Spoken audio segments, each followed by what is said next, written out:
안녕하세요. 벌써 22년째 치킨집을 운영 중인 50대 후반의 남자입니다. 참, 제가 이렇게 사연을 쓰게 될 줄은 상상도 하지 못했는데, 별다를 것 없는 제 인생에도 특별한 사연이 생겼네요. 저는 30대 중반부터 치킨집을 운영했어요. 사실 처음부터 지금의 치킨집의 모습을 갖췄던 것은 아닙니다. 가끔 길거리에서 보이는 통돌이 치킨을 아시나요? 처음엔 그런 노점상으로 시작했어요. 굶어 죽지 않으려고 뭐라도 해보고자 시작한 일이었는데 어느덧 20년이라는 세월이 흘러 번듯한 제 가게까지 갖게 되었습니다. 22년이라는 세월이 쉽지만은 않았어요.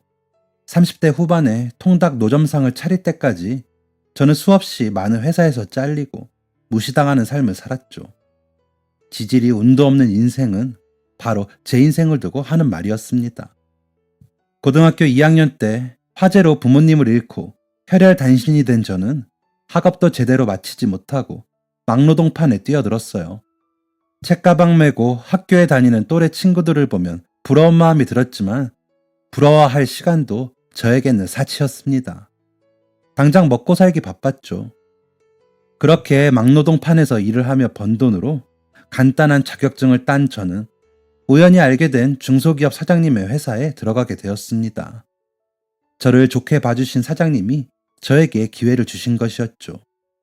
그런데 회사에 들어간 저는 철저한 외톨이가 되었습니다. 지금 와서 생각해보면 저를 따돌린 직원들의 입장이 이해가 됩니다. 저는 낙하산이나 다름없었으니 직원들 입장에서는 안 입고 온 면이 있었겠죠. 하지만 당시에는 저를 따돌리는 직원들에게 섭섭한 마음이 컸어요.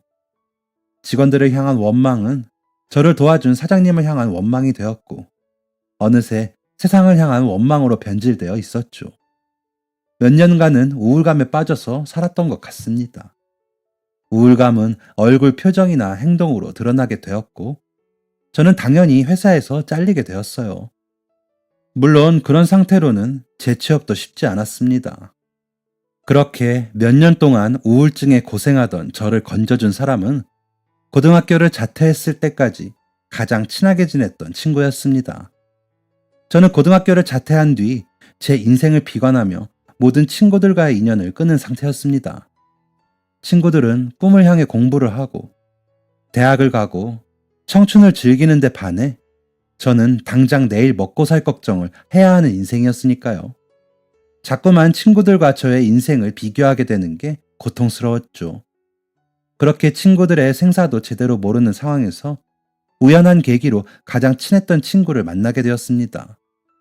당시 저는 친구가 알아보지 못할 정도로 피폐한 모습이었어요. 살도 쭉 빠져서 피골이 상접했고 술 냄새와 담배에 찌든 냄새가 나고 있었죠. 당시 나이가 20대 초반이었는데 30대는 넘어 보였다고 하죠. 저를 알아본 친구는 순간 놀란 마음을 감추지 못했지만 이내 저의 이야기를 듣고 싶어 했어요. 저는 제 이야기를 하고 싶지 않아서 친구를 피했지만 얼마 지나지 않아 제 이야기를 하나둘 꺼내놓게 되었습니다. 아마 제 마음 깊은 곳에는 누군가에게 위로받고 싶은 마음이 있었던 것이었겠죠. 저는 친구를 꾸준히 만나며 마음속에 있던 상처를 조금씩 꺼내놓았고 그 과정에서 위로와 치유를 받게 되었습니다. 그 과정은 저에게도 큰 도움이 되었지만 친구의 인생에도 많은 변화를 가져다 주었습니다. 공과대학에 재학 중이던 친구는 상담에 큰 매력을 느껴 다시 대학에 입학하게 되었고 현재는 심리상담가로 일하고 있습니다. 사담이 길었네요. 어쨌든 제가 이야기하고 싶은 건 이것입니다. 우울증에 걸려 삶을 포기하기 직전이었던 저는 누군가의 도움과 관심으로 다시 살아갈 힘을 얻었습니다. 그리고 그 경험은 제 인생의 목적을 설정하는 데 도움을 주었어요. 저는 모든 사람이 나를 무시하고 미워할 것이라는 피해 망상에서 벗어나기 위해 누구보다 열심히 살았다고 자부할 수 있습니다. 낮아진 자존감을 회복하기 위해 운동을 시작했고 주변 이웃을 도우는데 누구보다 적극적으로 임했죠. 하늘은 스스로 돕는 자를 돕는다고 하나요? 사고로 부모를 잃고 친구 한 명 없이 막노동을 전전하며 겨우 들어간 회사에서도 잘렸던 불운했던 저는 시간이 흐른 후 번듯한 회사에 들어가게 되었습니다. 그곳에서 아내를 만나 결혼을 했고 토끼 같은 딸도 한 명 낳게 되었어요. 그런데 그렇게 행복하기만 할 것 같은 제 인생에 또 다른 어려움이 찾아오게 되었습니다. 바로 다들 기억하고 계실 IMF였죠. 저희 회사는 나름 내실이 튼튼한 회사였음에도 불구하고 점차 기울기 시작하더니 결국 문을 닫게 되었습니다. 수많은 사람들이 한순간에 직장을 잃고 거리에 내앉게 되었어요. 저도 마찬가지였습니다. 저와 아내는 같은 회사를 다니고 있었기 때문에 저희 부부는 정말 한순간에 모든 수입을 잃게 되었습니다. 그때는 뭘 해도 망한다는 시기였기 때문에 저와 아내는 일용직 노동과 좌판 일을 전전하며 생계를 이어나갔습니다. 쓸 거 안 쓰고 한 푼 두 푼 모아서 샀던 집도 팔게 되었습니다. 저희 가족에게 남은 건 아무것도 없었어요. 이렇게 손가락만 빨아야 하나 싶을 때 시작하게 된 게 통돌이 전기구이 통닭이었습니다. 있는 돈 없는 돈을 탈탈 털어 중고 트럭을 구한 저는 낮에는 식료품 배달 일을, 저녁에는 통닭 파는 일을 했습니다. 아내와는 주말 부부로 떨어져서 지내게 되었고 자연스럽게 딸과도 떨어져 살게 되었죠. 그렇게 1년 정도 잠도 줄여가며 일을 하다 보니 아내와 돈을 모아 아주 작은 가게를 낼 수 있을 정도가 되었어요. 물론 빚도 조금 졌죠. 그렇게 빚을 갚고 가족들과 함께 사는 날을 기대하며 하루하루 장사를 이어가고 있는데 2002년 월드컵이 개막했습니다. 사실 저희 동네에서는 치킨의 수요가 그리 많지 않았는데 월드컵을 기점으로 수요가 엄청나게 뛰었어요. 모든 치킨집이 저와 같은 행운을 누린 것은 아니었겠지만 적어도 저희의 가게에는 엄청난 행운이었던 게 사실입니다. 결국 저희의 가게는 직원을 한 명 쓸 정도로 그 규모가 확장되었어요. 이후로는 저희 세 가족이 함께 모여서 부족함 없이 살 수 있을 정도로 넉넉한 형편이 되었습니다. 그렇게 22년이라는 시간이 흘렀네요. 결코 녹록지 않은 시간이었지만 사람은 무엇을 위해 살아야 하는가? 라는 질문에 끊임없이 답을 하며 살아가다 보니 버틸 수 있었어요. 물론 저의 아내와 딸이 제 인생의 원동력이 되어주었습니다. 그중 가장 소중한 존재인 제 딸은 올해 대학을 졸업하여 바로 취업에 성공했어요. 작디 작았던 아이가 첫 월급이라며 봉투를 내미는데 참 감개가 무량하더군요. 온전히 엄마 아빠 쓰고 싶은데 쓰라며 봉투를 내미는 딸은 다 큰 어른이 되어 있었습니다. 그런데 이제 자식도 잘 키워두었으니 이대로만 살았으면 좋겠다는 생각이 들었을 때 저는 갑작스러운 질병으로 입원하게 되었습니다. 심한 병은 아니었어요. 건강검진 당시 발견된 종양을 간단한 수술로 제거하면 될 일이었죠. 하지만 수술 및 회복 기간이 꽤 되었기 때문에 저는 처음으로 꽤 긴 시간 동안 가게에 나갈 수 없게 되었습니다. 아내와 직원 한 명이 있었지만 두 사람으로는 일이 꽤 벅찼을 거예요. 그러다 보니 자연스럽게 수입은 줄어들게 되었습니다. 게다가 엎친 데 덮친 격으로 부동산 대란이 일어나며 임대료까지 대폭 상승하게 되었습니다. 자영업 하시는 분들이라면 다들 공감하실 거예요. 장사하는 사람들은 수입이 일정하지 않기 때문에 임대료 같은 고정지출 비용이 상승하는 게 꽤 부담이 되죠. 결국 저와 아내는 허리띠를 졸라매게 되었습니다. 부담스러운 임대료를 한 차례 지불하게 되자 저와 아내는 오랫동안 털을 잡았던 가게에 자리를 옮겨야 하나 고민하는 지경에까지 이르게 되었습니다. 하지만 오랫동안 털을 일궈놓은 자리를 떠나는 건 쉬운 일이 아니었죠. 결국 저와 아내는 결론을 내지 못하고 다음 임대료를 내는 날을 맞이하게 되었습니다. 그런데 한숨을 쉬며 임대료를 송금하려고 했던 그때 건물주인에게서 급한 연락이 왔습니다. 여보세요? 박 사장님, 아유 이게 무슨 일이야? 급한 듯한 건물주인의 목소리에 저는 괜스레 가슴이 떨렸습니다. 혹시나 또 임대료를 올리면 어떻게 하나 하는 걱정이 순간 들었던 것이었죠. 그런데 건물주인이 전화한 이유는 정말 의외의 것이었습니다. 박 사장님, 로또라도 당첨됐어요? 아니 도대체 이게 무슨 일이람? 건물 주인의 말은 이해할 수 없는 내용이었습니다. 무슨 말씀이세요? 아니, 아까 무슨 대리인이라는 사람이 왔다 갔는데 박 사장님 가게에 3년치 월세를 내고 갔어요. 네? 3년치 월세요? 건물주인의 이야기는 듣고 있으면서도 믿어지지 않는 내용이었습니다. 갑자기 누가 가게에 3년치 월세를 내고 갔다는데 쉽게 믿어지지 않는 내용이었죠. 순간 아내가 큰 사기라도 당했나 하는 생각이 들 정도였습니다. 대체 누가 3년치 월세를 내고 갔다는 겁니까? 무슨 문제 생기는 거 아니에요? 나도 이렇게 큰 돈을 한 번에 낸다니까 순간 얼마나 겁이 나던지. 그런데 그쪽에서 3년치 월세를 한 번에 내면서 혹시나 월세가 오를 수도 있는 걸 감안해서 추가금도 얹어주고 갔어요. 그리고 그게 다가 아니야. 혹시나 박 사장님네가 가게를 빼게 되면 미리 냈던 월세도 반환해주는 조건까지 걸어서 깔끔하게 계약서 쓰고 갔어요. 네? 저희한테는 너무 좋은 조건이긴 한데 사장님은 괜찮으신 거예요? 아니, 나야 지금껏 월세로 먹고 살긴 했지만 이렇게 큰 돈을 한 번에 받을 수 있다고 하면 나쁠 거 없지. 나는 좋아요. 그쪽 얘기로는 박 사장님만 와서 사인하면 된다고 하는데 어떻게 할래요? 여기 변호사 명함까지 주고 갔으니까 문제될 건 없어 보이는데 내가 사장님 와이프한테 서류랑 다 전해둘게요. 확인해보고 연락 줘요. 건물주인의 이야기는 믿을 수 없을 정도로 너무나 좋은 조건의 이야기였습니다.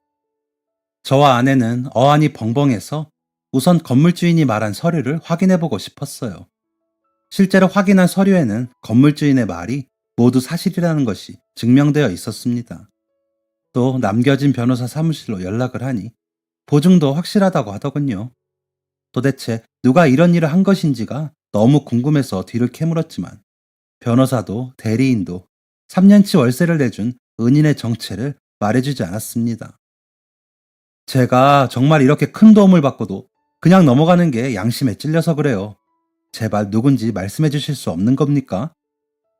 사장님 마음은 너무나 이해가 갑니다만 죄송합니다. 저희도 말씀드릴 수 없는 입장이라서 곤란하네요. 장사하는 사람한테 자리세가 얼마나 큰데 그걸 3년이나 해결해 주셨으면 평생의 은인이나 다름없는걸요. 정말 힌트라도 알려주실 수 없는 겁니까? 네, 죄송합니다, 사장님. 결국 저와 아내는 완강한 변호사와 대리인의 뜻에 수긍할 수밖에 없었고 가슴 한편에 늘 은인에 대한 감사함을 품고 살기로 결심했습니다. 그렇게 큰 폭풍이 몰아치고 지나간 이후 저는 드디어 환자복을 벗고 태어나게 되었습니다. 그런데 한참을 기다려도 수납을 하러 간 아내가 돌아오지 않더군요. 무슨 일이 있나 싶어 아내를 찾아 나섰는데 수납처에서 쩔쩔매고 있는 아내의 뒷모습이 보였습니다. 여보, 무슨 일이야? 발을 동동거리며 저의 부름에 돌아선 아내의 표정은 정말 난처해 보였어요. 무슨 일이라도 있어? 왜, 무슨 일인데? 병원비가 너무 많이 나온 거야? 당최 아내가 그렇게 난처해야 할 이유를 알 수 없는 저는 병원비가 많이 나왔냐는 질문밖에 할 수 없었습니다. 그런데 아내가 난처해야 한 이유는 그런 것이 아니었어요. 아니, 그게 당신 병원비를 누가 이미 다 냈대. 뭐? 누가? 그러니까 나도 그게 너무 궁금한데 익명의 기부자라고만 하고 알려주질 않으시네. 소연이는 아니고? 소연이가 무슨 돈이 있어서 당신 병원비를 다 내겠어. 그리고 혹시 몰라 확인했는데 소연이도 아니래. 소연이는 저희 딸의 이름입니다. 너무 놀라 소연이가 수납한 게 아니냐 묻긴 했지만 어불성설이었죠. 제 병원비는 보험 처리를 한다고 해도 사회초년생이 감당할 수준은 아니었습니다. 그럼 우리 보험 처리는? 보험 들어놨잖아. 그러니까 그거라도 했으면 좀 더 저렴해졌을 텐데 보험 처리도 안 했나 봐. 뭐? 대체 누가? 저와 아내가 계속해서 병원비를 수납해준 사람에 대한 궁금증을 표현하자 바쁜 직원들은 난색을 표했고 결국 저와 아내는 집으로 돌아올 수밖에 없었습니다. 이후로도 병원에 전화하며 해당 인물을 알고자 했지만 저희 부부에게 사실을 알려주는 사람은 아무도 없었어요. 결국 저희 부부는 또다시 가슴 한편에 새로운 은인에 대한 감사함을 품고 살기로 다짐하게 되었습니다. 2번이나 연달아서 잊지 못할 은혜를 경험한 저희 부부는 저희가 받은 은혜를 다른 사람들에게 베풀고자 봉사활동을 시작하게 되었어요. 그중 하나가 보육원에 치킨 배달을 하는 일이었습니다. 애당초 저희 가게에는 한 달에 한 번씩 매번 치킨 100마리 주문이 들어오고 있었어요. 지역에 있는 가장 큰 보육원으로 배달을 요청하는 것이었죠. 익명의 주문자는 매달 첫째 주 일요일이 되면 가게 계좌로 치킨 100마리분의 가격을 보내두고는 입금 확인 부탁드립니다. 세모 보육원으로 치킨 100마리 배달 부탁드려요. 라는 문자를 보냈죠. 저희 부부는 익명의 주문자가 시키는 치킨 100마리를 모두 우리가 지불하는 건 무리더라도 50마리 정도는 함께 감당할 수 있을 것이라는 결론을 내렸습니다. 그래서 익명의 주문자가 주문하기 전날 늘 문자를 보내는 번호로 메시지를 하나 남겼습니다. 선생님 안녕하세요. 소연치킨입니다. 늘상 저희 가게를 이용해 주시는데 감사한 마음을 가지고 있습니다. 다름이 아니라 혹시 내일도 세모 보육원으로 치킨 100마리를 주문하실 예정이라면 50마리만 주문해 주세요. 저희 가게에 정말 좋은 일이 생겨서 앞으로는 저희 가게에서 50마리를 함께 후원하고자 합니다. 좋은 일에 함께 동참할 수 있도록 기회를 주신다면 정말 감사드리겠습니다. 이렇게 메시지를 보내고 얼마 지나지 않아 익명의 주문자에게서 답장이 왔습니다. 좋은 일이 있으셨다니 저도 기쁘네요. 하지만 보육원에 치킨을 보내는 건 제가 감당하기로 한 일이니 제가 책임질 수 있도록 해주셨으면 좋겠습니다. 치킨 100마리 가격 입금해 두었습니다. 이번 달도 잘 부탁드립니다. 저 아내는 당연히 다시 익명의 주문자에게 메시지를 보냈지만 익명의 주문자는 매달 치킨 100마리를 준비하고 튀기시는 거 쉽지 않으신 거 압니다. 그럼에도 불구하고 한 번도 늦지 않으시고 한 번도 수량을 빠뜨린 적 없으시죠? 치킨의 질이 떨어진다는 이야기도 듣지 못했습니다. 그것만으로도 충분합니다. 마음만 받겠습니다. 감사합니다. 라는 메시지로 저희의 요청을 완곡히 거절했습니다. 결국 저희 부부는 세 번째 은인을 마음에 품게 되었습니다. 혹시나 이 치킨 기부가 끊긴다면 우리가 그 뒤를 잇자는 다짐과 함께 말이죠. 그렇게 연달아 저희 가게에 찾아온 세 번째 행운에 감사하며 살던 중 저는 수술 경과를 확인하기 위해 간 병원에서 은인에 대한 힌트를 얻을 수 있게 되었습니다. 그날도 수납을 하면서 어김없이 병원비를 대신 수납해준 은인의 존재를 물었어요. 하지만 별다른 기대는 갖지 않았습니다. 사실 당연히 안 알려주겠지 라는 생각을 하고 있었죠. 그런데 의외로 직원은 주변 눈치를 보며 이렇게 말했습니다. 정말 선생님이 매번 오실 때마다 너무 간절하게 말씀하셔서 힌트 하나만 말씀드릴게요. 작은 힌트라도 너무나 귀했던 저는 귀를 쫑긋 세우며 직원의 말에 귀를 기울였고 직원은 작은 목소리로 저에게 속삭였습니다.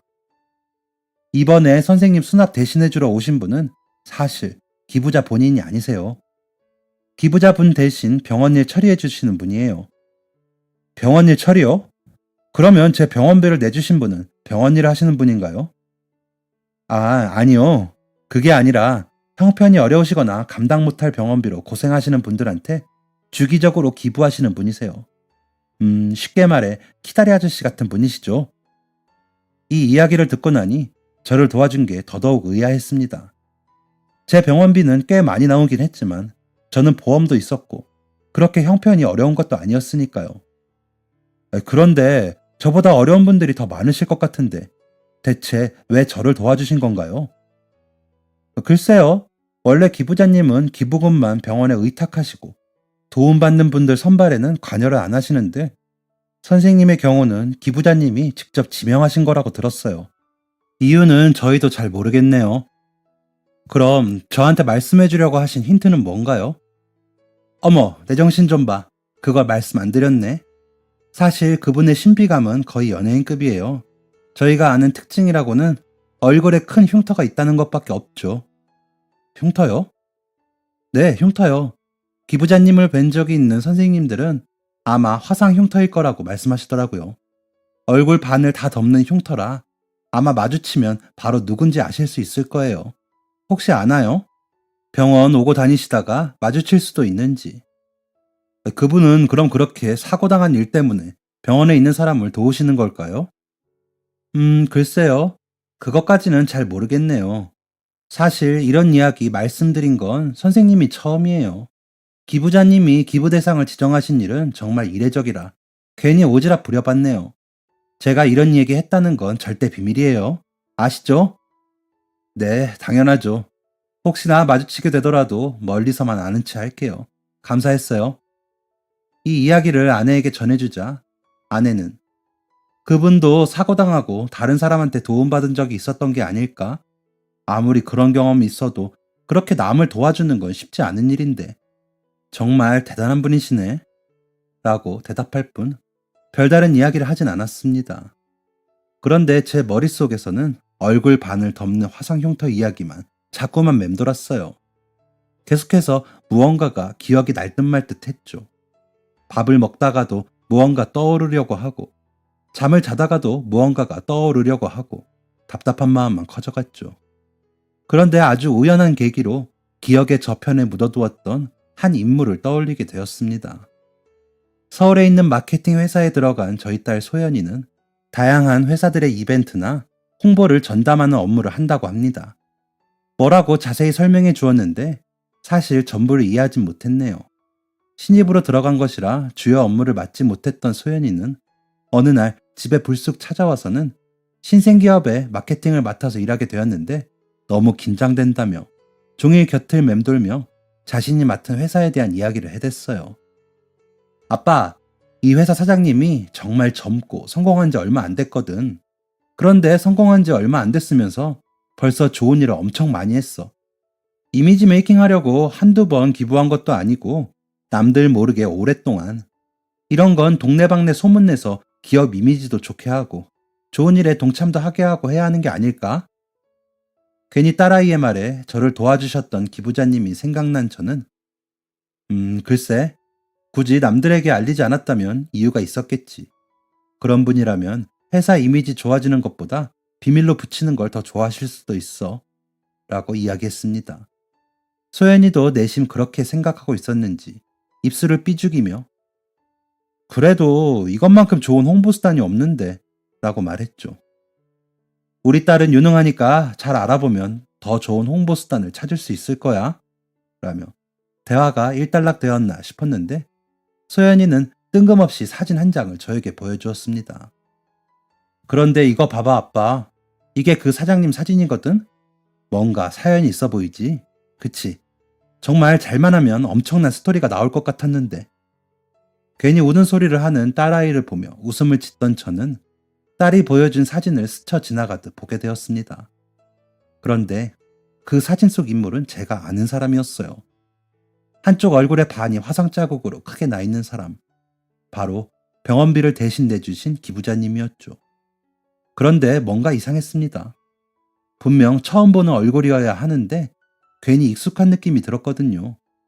저는 아내를 불러 그 사진을 보여주었습니다. 그런데 아내의 반응도 이상했어요. 응? 이 사람 어디서 많이 봤는데? 그치? 당신도 익숙한 얼굴이지? 그런데 뭐야? 얼굴에 화상 자국. 이분이 혹시? 맞아. 병원비 대신 내주신 그분인 것 같아. 그런데 내 말은 그게 아니야. 어디선가 많이 본 얼굴이라는 거지. 저와 아내는 그날 밤 잠도 제대로 자지 못하고 대체 어디서 그분을 본 것인지 한참 동안 기억을 되뇌었습니다. 하지만 장사하면서 한두 사람을 마주친 게 아닌지라 결국 어디서 본 누구였는지 기억해내지 못했고 그렇게 저희 부부의 궁금증은 미궁으로 빠지는 듯 했습니다. 그런데 미궁에 빠진 궁금증을 해결해준 사람은 소연이었어요. 금요일 퇴근을 하자마자 본가로 내려온 소연이는 마감 준비를 하고 있는 저희에게 종이 몇 장을 주었습니다. 이거 읽어봐. 소연이의 말에 펼쳐든 종이는 소연이가 이번에 맡았다던 회사에서 진행한 인터뷰 내용이었어요. 원래는 담당자님이랑만 얘기하는 거였는데 진짜 정말 아주 우연히 사장님이랑도 인터뷰를 하게 됐거든. 그런데 사장님이 주기적으로 보육원에 치킨을 보내고 계신다는 거야. 그것도 세무보육원으로 100마리씩. 이거 우리 가게로 매달 주문하는 그분이잖아? 그래서 슬쩍 물어봤지. 저와 아내는 한껏 상기된 소연이를 겨우 진정시키고 찬찬히 인터뷰 내용을 읽어 내려갔습니다. 인터뷰 내용은 가히 충격적이었어요. 물론 좋은 의미로서의 충격이었죠. 보육원에 치킨을 보내는 일은 왜 하게 되신 건가요? 제가 그 보육원에서 자랐거든요. 물론 아이들은 같은 보육원에서 자랐던 아저씨가 치킨을 보내주고 있다는 사실은 몰라요. 보육원에서 자라셨다니 어떤 사연이 있으셨는지 여쭤봐도 될까요? 어릴 때 집에 큰 불이 났었어요. 부모님은 미처 화재를 피하지 못하셨고 유일하게 살아남은 사람은 저와 할머니였죠. 그런데 할머니도 사고가 난 지 얼마 지나지 않아 돌아가셨어요. 집이 무너지던 상황에서 무리하게 저를 감싸시다가 양팔을 절단하시기까지 하셨거든요. 그 후유증으로 몸이 너무 약해지셨고 연로하신 할머니가 버티긴 힘든 상황이었을 거예요. 부모님도 할머니도 잃었으니 제가 어딜 갈 수 있었을까요? 이후엔 세모 보육원에 맡겨져서 그곳에서 자랐습니다. 그런 아픔이 있으셨군요. 이 흉터도 그때 얻은 흉터입니다. 할머니는 돌아가실 때까지 이 흉터에서 저를 지키지 못한 것을 미안해 하셨어요. 양팔이 없는 할머니, 얼굴에 큰 화상 흉터. 가슴 아픈 인터뷰 내용 끝에 저와 아내는 한 가지 기억을 또렷하게 기억해냈습니다. 오래 이어지진 못했던 한 작은 인연이었죠. 통돌이 통닭 트럭에서 작은 가게를 오픈했을 때 한 어린아이에게서 주문 전화가 걸려왔습니다. 한껏 들뜬 목소리로 주문하는 아이는 여기 양념 반, 후라이드 반으로 하나만 가져다 주세요. 유성초등학교 맞은편 파란색 대문집 지하예요. 라고 말했죠. 그런데 집 전화라고 하기에는 주변이 너무 시끄러웠습니다. 중간중간 말이 끊겨서 몇 번이나 주문을 제대로 한 게 맞는지 묻기도 했죠. 혹시 어디서 전화하고 있니? 집에서 전화하는 거 맞니? 아니요. 유성초등학교 앞에 공중전화예요. 아저씨, 언제 가져다 주실 거예요? 저는 당연히 장난전화라고 생각했습니다.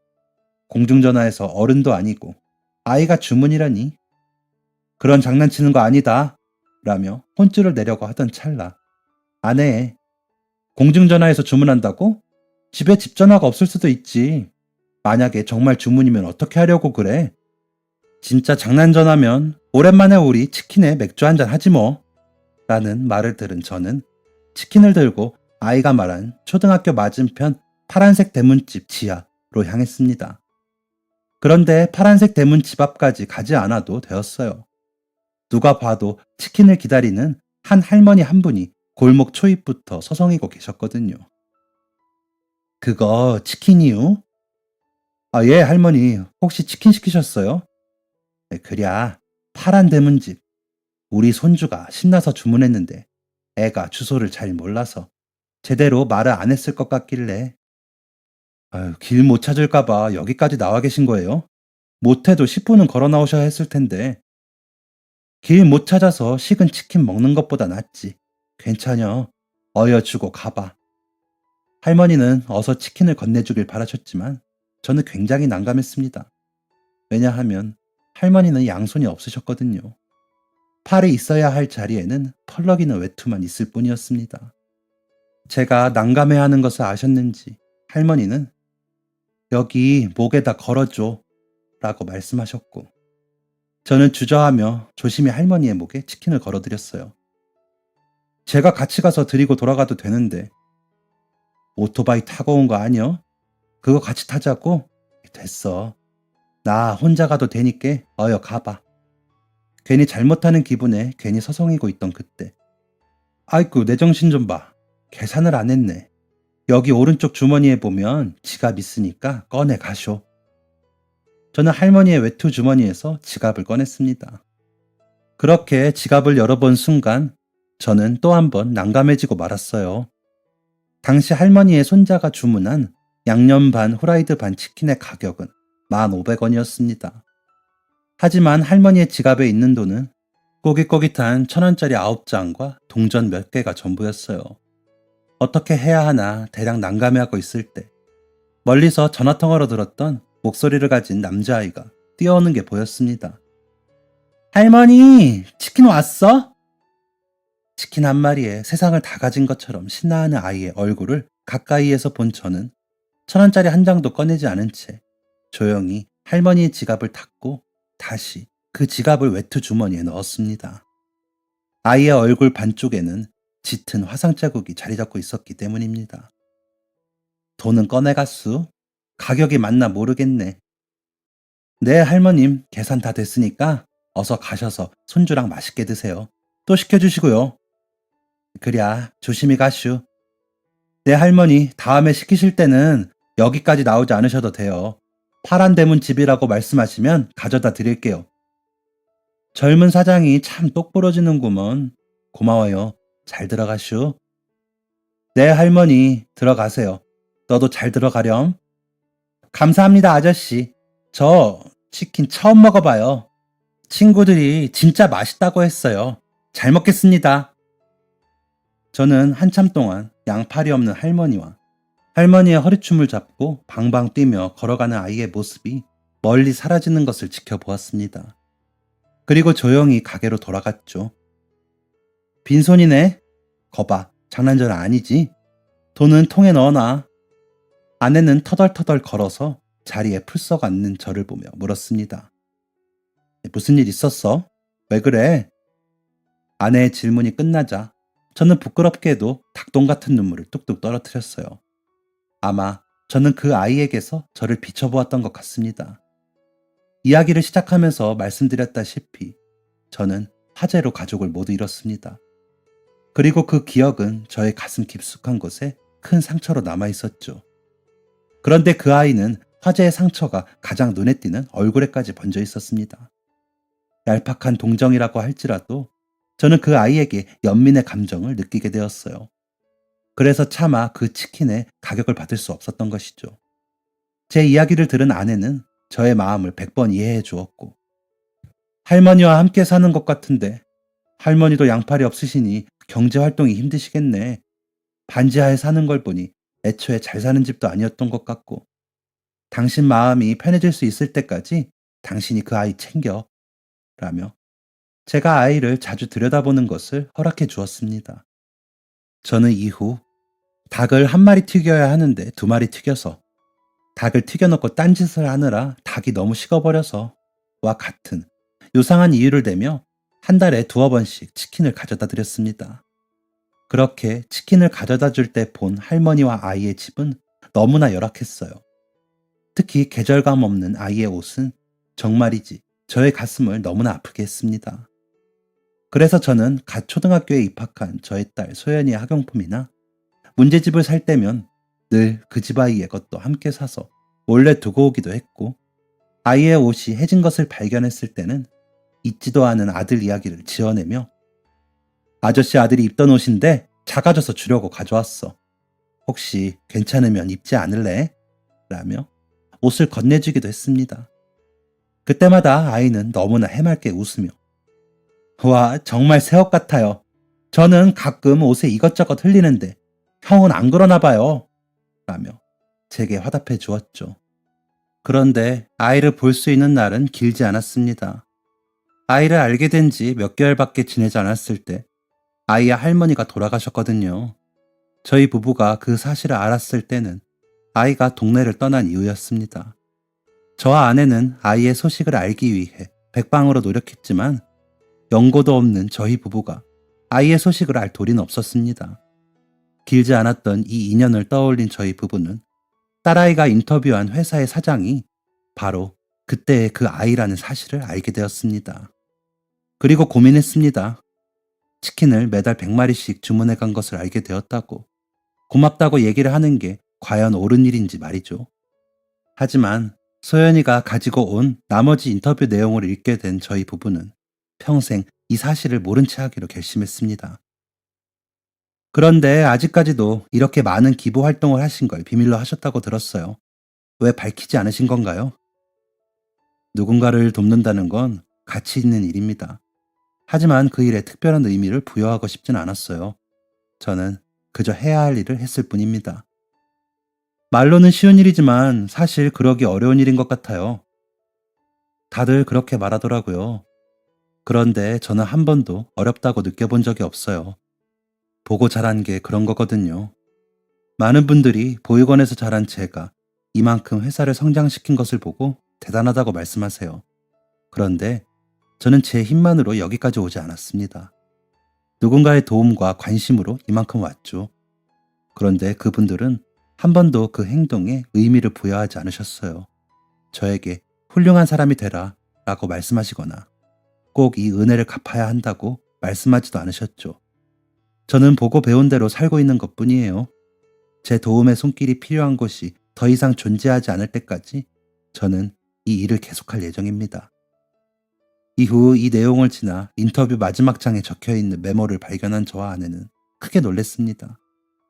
직원 증언, 치킨 100마리를 꾸준히 주문하는 집 3년치 월세 전액 지불, 주기적으로 기부금을 의탁하는 병원에 입원한 해당 사장님 병원비도 전액 지불. 그러니까 우리 엄마 아빠 가게 월세, 아빠 병원비 내준 사람이 바로 이 회사 사장님. 엄마랑 아빠랑 대체 무슨 관계인 거지? 그 아이는 제가 과거에 학용품을 몰래 가져다 준 것과 없는 아들 핑계를 대며 옷을 선물한 것, 그리고 못 쓰게 된 치킨 핑계를 대며 치킨을 가져다 준 것을 모두 알고 있었습니다. 그래서 3년치 월세와 병원비를 모두 책임진 것이었죠. 그리고 제가 그랬듯이 결코 자신의 선행을 티내지 않았습니다. 자신의 행동에 특별한 의미를 부여하고 싶지 않다라고 말하며 자신의 선행을 그 누구도 알지 못하게 노력하는 사람에게 어떻게 특별한 일을 해줘서 감사하다라고 표현을 할 수 있을까요? 저희 부부는 진정한 감사의 의미를 표현하는 방법으로 침묵을 선택했습니다. 그리고 저희 부부가 할 수 있는 또 다른 감사 표현을 찾게 되었어요. 바로 한부모 가정이나 결손 가정 아이들을 돕는 방법을 찾은 것이죠. 그리 넉넉하지는 못한 형편이라 저희가 도와주었던 그 아이만큼의 일을 할 수는 없겠지만 저희가 할 수 있는 한 최선을 다해서 선한 영향력을 펼쳐보려고 합니다.